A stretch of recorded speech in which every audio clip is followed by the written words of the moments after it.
Nah, ketika Haritanu itu waktu itu kira-kira sudah menguasai di atas 50% DPW Nasdem. Ketika akan kita buat kongres, Bang Surya udah merasa pasti kalah. Ngomong sama saya, Pan, udahlah, kita serahkan saja partai ini kepada Haritanu. Kenapa saya bilang? Ya dia udah menguasai 50% lebih dan dia punya uang lebih banyak dari kita. Nah terus abang mau ngapain? Udahlah, ini kebetulan ada orang mau beli Metro TV ini 2,5 miliar dolar US. Terus dengan uang seperti itu apa? Ya saya mau hidup di Amerika aja lah, tenang-tenang, kata dia. Itu kata Bang Surya. Oh, saya bilang nggak bisa. Abang tetap ketua umum, tetap memimpin ini, dan kita akan bertarung. Itu saran saya. Dan itu ngomongnya empat mata sama saya. Nasdem belum tentu mendapatkan popularitas. Dia selama ini kampanye untuk melawan oposisi. Tiba-tiba sekarang bersama oposisi. Itu perjudian. Kalau Bang Surya itu cuma mikir dirinya sendiri. Ya nggak ada mikir Nasdem nanti mau jadi bubar, Nasdem ini mau ada, nggak udah urusan sama dia. Pokoknya dia bisa happy-happy dengan kekayaan yang dia sudah punya, dia nikmati itu. Dasarnya Bang Surya kan berpikirnya seperti itu. Ya kan? Jangan dipikir Bang Surya ini akan mau hidup mati. Nggak ada itu. Saya tahu itu. Peristiwa-peristiwa juga saya tahu. Bagaimana kalau efeknya, ya kan?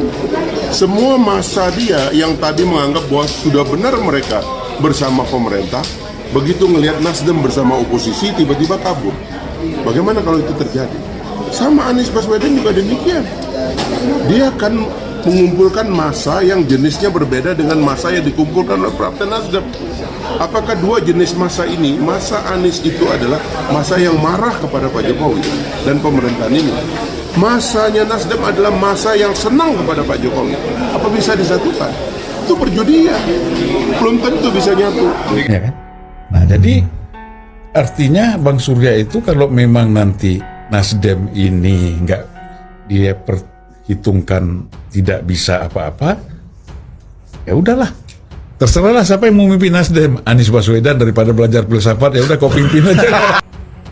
Zulfan Lindan serangan balik Surya Paloh seusai dinonaktifkan. Hubungan Ketua Umum Partai Nasional Demokrat Surya Paloh dengan Zulfan Lindan merenggang setelah Zulfan dinonaktifkan karena sejumlah pernyataannya ke publik memantik kontroversi.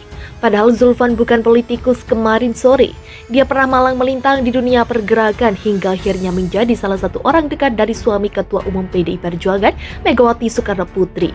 Taufik Yemas, dia mengkritisi keputusan Surya Paloh. Dia menyatakan Surya penonaktifan dirinya salah alamat. Menurutnya dia sudah tak lagi menjadi pengurus di DPP Nasdem sejak 2 tahun lalu, ketika Zulfan diangkat menjadi Wakil Komisariat Jasa Marga. Zulfan juga menegaskan dirinya punya hak untuk terus berbicara, apalagi menurutnya pernyataannya selama ini tidak mengatasnamakan pengurus Nasdem. Dia menegaskan, kebebasan mengemukakan pendapat merupakan hak asasi manusia. Saya tetap punya hak bicara sebagai warga negara yang merdeka. Selain itu pun selama ini saya tidak pernah atas nama pengurus. Bagi saya kebebasan adalah hak asasi manusia, jelasnya. Oleh karena itu, Zulfan mengetahui kabar penonaktifan dirinya dari media, bukan dari surat resmi yang dikirim oleh Nasdem. Oleh sebab itu, dia menganggap cara penonaktifan dirinya tak beretika.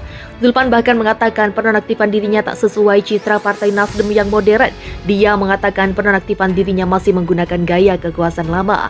Makanya secara etika, tanpa info ke saya tahu dari media. Ini menandakan bahwa ini bukan ciri-ciri partai modern, masih pakai gaya lama, gaya kekuasaan, dan menurut saya kampungan sekali, ujar Zulfan saat dihubungi Bisnis Kamis 13 Oktober. Surya Paloh nonaktifkan Zulfan.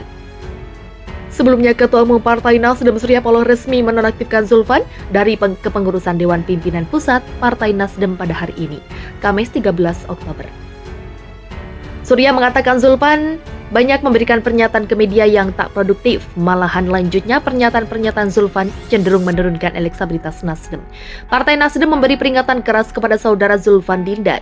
Pertama, menonaktifkan dari kepengurusan DPP Partai Nasdem. Kedua, melarang keras untuk memberikan pernyataan di media massa dan media sosial atas nama fungsional Partai Nasdem, ujar Surya lewat keterangan tertulis Kamis 13 Oktober. Dia menegaskan Nasdem merupakan partai yang berdasarkan gagasan atau partai yang ingin melakukan perubahan kehidupan berbangsa. Oleh sebab itu, Partai Nasdem punya tanggung jawab untuk melakukan pendidikan politik kepada masyarakat. Nasdem klaim Surya ingin mengisi dunia perpolitikan Indonesia dengan ide dan gagasan, bukan hanya dengan pernyataan-pernyataan untuk mencari kehebohan belaka.